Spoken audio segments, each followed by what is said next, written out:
Kia ora rawa tu tātou katoa, ko HINEMOANA BAKER tēnei, e mihi kau atu ana ki a koutou I raro I ngā āhuatanga maha, ngā āhuatanga taumaha o tēnei wā. My name's HINEMOANA, I come from Ngāti Raukawa, Ngāti Toa Rangatira, Te Äti Awa and Kāi Tahu in Aotearoa, New Zealand. And also I have ancestors on both sides, my mum and my dad from England, and also on my mum's side from Germany and Australia. So I'm coming to you on the invitation of QPF. Thank you so much. I was there as the Arts Queensland Poet in residence way back in the day, and I haven't forgotten that time. It was amazing. The poem I'm going to do is kind of an homage to Joy Harjo, who has also been at your festival, I know. And it's written in the same format, the same style as one of her amazing poems called She Had Some Horses. Joy is, as I say, the current poet laureate in the US. She's a Native American writer and an incredible artist all round. So, as I say, I didn't know if I said, I'm coming to you from Berlin. I'm recording this in my apartment in Berlin, in Germany, and it's the 16th of April 2020. So, yeah, a lot of strange feelings and strong difficulties happening for many people. I just want to say that Berlin, you know, Berlin is a city which has suffered a huge amount of loss, obviously, and pain. There's a massive void here where the descendants and families of those who were murdered in the Holocaust should be. And there are many other ways in which Berlin has been broken down and had to build itself up again. And so, in the spirit of that rebuilding, I guess, in the spirit of the grief as well, I offer you this poem, and it's called Aunties.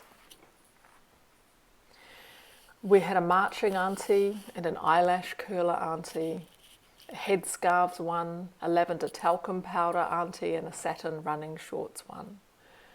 We had an auntie who was laid out on that sheepskin rug by that uncle when she was 6 and 7 and 8. These might be the same aunties. We had an auntie who died on the same day as her sister and turned into that white horse on the green hill. A drawn-on eyebrows auntie who said, I don't care how good they are at yodeling, they're giving country music a bad name, those girls.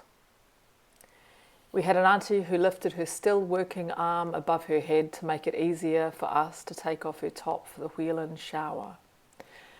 Then that auntie who hickied her great-grandbaby on her hip, and we looked up at her framed against a bright blue Nelson Bays sky. We had an auntie who said, you're sick, and you make me sick with your disgusting carry-on, both of you girls. The auntie who said, how dare you, can't you see your mother is upset? The auntie who said, you make me sick with your embarrassing carry-on. The one with the sea green eyes and pounamu black moko, who wanted to teach us karanga. The auntie who gave her permission.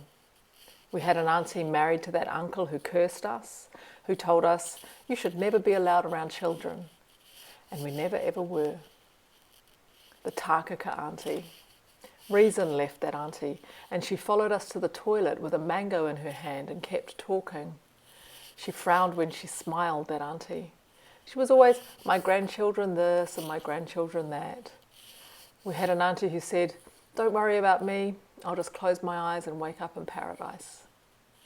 One of the aunties was actually a nun. One had hands swollen with arthritis, and she always stayed young, very young, too young. This other auntie was a yodeler, for real, in the mountains with goats way overseas. She never got married, and her name started with a K. And that auntie had another auntie who gambled, and an auntie with dirt floors. Those were definitely the same aunties. That auntie, oh man, if she ever won the lotto, She would just be winning back her own fucking money. Then there's the auntie who watched him shoot himself, even after she herself was already dead, and applauded with her ghost hands, applauded and cried her karangatangi. And then we had that auntie who threw a fridge at her own brother once, and in the summer she waltzed us round the room with our small feet tiptoe and clammy on top of her high arches, her feet in cork wedge heels. There was that one-eyed dog auntie, the pork and pūha auntie, the pinch of salt in the porridge auntie, the Prince Tuiteka song auntie, the crawl on her lap auntie, the $50 in a birthday card auntie, the fish and chips for breakfast auntie, the DNA, the DNA, the DNA, the fits into the whakapapa here and also here auntie, the pale poached eggs auntie, the auntie who plays the piano like a pianola and sings at the same time while you try and watch and memorise every click of her pink fingernails on the black keys because she's gone now. But no, silly, that one's your mum.